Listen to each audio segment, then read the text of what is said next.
Magandang araw mga kaibigan.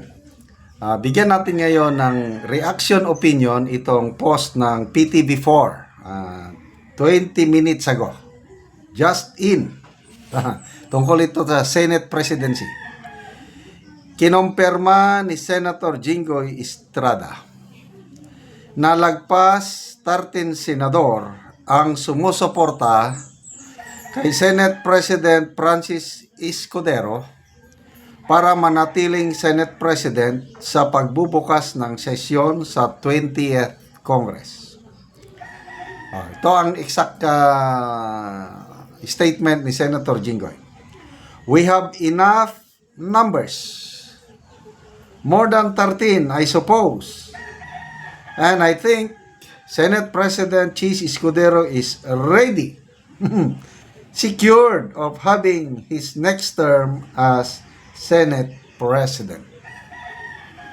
Kinumpirma rin ni Estrada ang resolusyon na umiikot para suportahan si Escudero. Dagdag ng senador, maaari silang maging super majority. Probably we can call it super majority. Okay. So, to me, this is good news para sa atin na nagmamahal sa mga Duterte. Bakit? Malala ninyo? So, Senator Soto, yung kalaban ni Senate President Escudero, malabo na eh. Malabo na. Dalawang nakikita kong gumagalaw para manguha ng suporta kay Senate President Escudero. Ito si Senator Alan Peter Cayetano at saka si Senator Jinggoy Estrada. Jinggoy, siya ngayon ang Senate Pro Tempore. Cayetano, Finance Committee Chairman. Cayetano and Estrada are both Duterte supporters. Noong presidente si Tatay Digong, natulungan niya si Jinggoy tungkol sa kaso niya noon. Hindi ko na lang malala yung detalye, basta may marunong tumanaw ng utang na loob itong si Jinggoy Estrada. Kaya makita nyo nung humarap si Tatay Digong sa Senate hearing, yung war on drugs, binira-bira ni Senator Jinggoy Estrada si Leila de Lima. Hindi siya nakaporma. So, tapos nagsasalita ngayon si previous statements ni Senator Jinggoy na hindi nakakatulong ang impeachment. Against siya sa impeachment. Kasi nga, napagdaanan na ng kanilang pamilya. Ang kanyang tatay, si dating Pangulong Estrada, nagdaan ng ganyan. So, may trauma. So, Alan Peter Cayetano naman, running mate ni PRRD noong 2016. May pinagsamahan. So, ngayon, itong nabubuong super majority, sobra 13.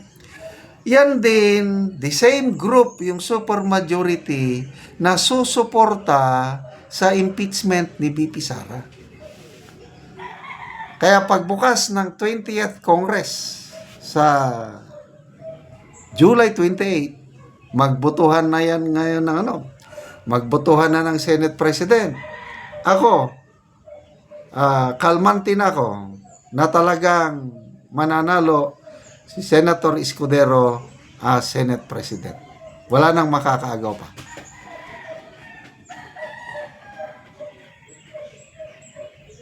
Wala nang iiyak na. Sinong mga iiyak dyan? Of course, si Senator Soto dahil ambisyon niya. Kaya lang, nagsabi na si Senator Soto na hindi daw niya ilalakad. Hindi daw katulad ng iba dyan na nilalakad niya. Siyempre, Kung interesado ka sa isang posisyon, Senate President, why not? Ilalakad mo kung may laban ka. Eh kung wala kang laban, ay talagang surrender ka na lang. So ang mga nakikita kong sumusuporta kay Senator Soto, mga veterans ang tawag nila dyan, veteran, Soto. Soto, Ping Lacson, Lito Lapid, yan. Loren Ligarda, yung mga magkakasama, veteran. Subiri. Kasi alam ko may konting hidwaan Subiri and Escudero. Tapos yung mga Tolpo brothers. Pito. Sino pa ba? Pwede si Hontiveros. So, ilan lang? 8 lang. So, kung 8 lang sila, 16 ang 16 ang papabor kay Senator Escudero. Pwedeng matawag na yan na super majority, yung 16. So, tapos na po ang laban sa impeachment. Basta nandyan, Cayetano and Estrada, tapos na ang sila nang gagalaw, plus nandyan pa si Batorning, nandyan pa si Senator Marcoleta, o ano pa,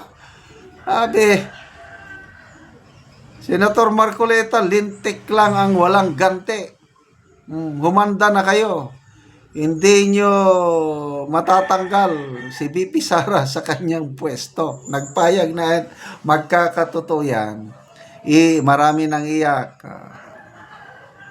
Hontiveros, Laila de Lima, Shell Jokno, dismiss kaagad ang impeachment o ng birada pa lang sa dismiss na, tatakbo ngayon sila sa Supreme Court. Okay, so, yun na. Hintayin na natin kung ano ang desisyon ng Supreme Court. Pwede niyang utusan ang impeachment court na mag-proceed ng trial. Okay lang. After dismissal at magsabi ng Supreme Court na proceed with the trial, okay lang pa rin.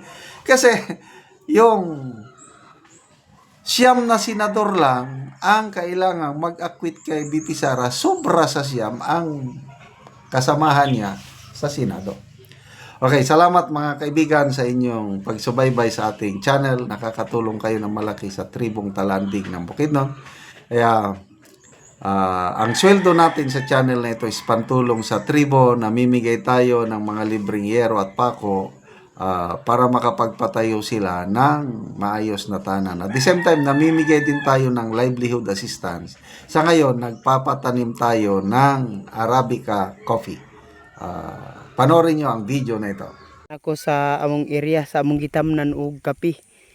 So, muna ni ang natanom namo nga kape. So, daghan gyud. Og luag pod ni ang among area nga among gitamnan og kape. So, karon na ay nagtabang sa amo ang tao nga 3 ka buok. So, kini lokop na ni ko. Lokop na ni nga among gitamnan og kape. Daghan na gid ni kay kining among natanom nga kape si 595 nakapunuan. So kini nagtuo mi ani kung kaluoy sa Ginoo nga makaharvest mi nga makahuas mi ani sa kalisod. So muna ni siya. So nindot kaayo nga seedling. Makita gyud nato nga muna ni ang among area. So opo ni ang makita ng among lakatan. Mo ni ang una namong tanom nga lakatan nga 240. Lakatan mo ni siya padulong sa Ilaya. Maayong hapon diya. Tanom og kape. Okay. Aron mabuhi atong mga pamilya, makapresila ta. So muna ni sila ang nagtabang sa amoa. Tabag ta ni kay Sa among pagpananom og kape.